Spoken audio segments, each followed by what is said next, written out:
in terms of the issues that we see, a lot of times about 90% or more of these cases, particularly with child molest cases, are delayed reporting.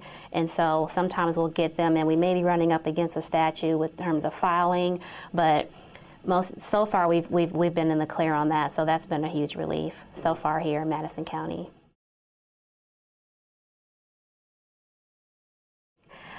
I try to establish a rapport with the victims. A lot of times in these cases they're children, and so establishing a rapport, they don't like to talk about these sort of acts. They feel embarrassed, they feel ashamed, and sometimes, unfortunately, you're the first and only person who believes them. And so establishing a rapport with them is how I tend to cope and try to make them feel a little bit more comfortable talking about a very uncomfortable subject.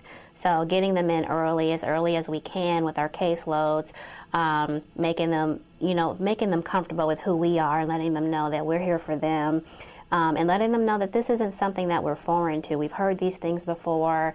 They shouldn't be ashamed, even though that's hard to explain to a child, but trying to get as much rapport with them as we can.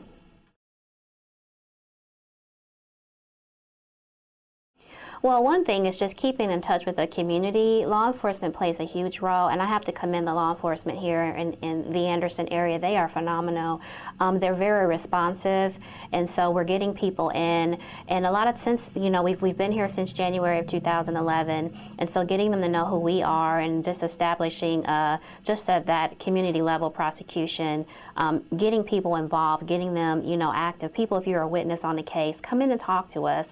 We're not angry, mean people. We really want to know what's going on the streets, and so getting people to talk and let us know what's going on, then that way we can help. We can help, clean the streets up and make it a more progressive city to live in, attract businesses, and get people to stay here instead of want to move away.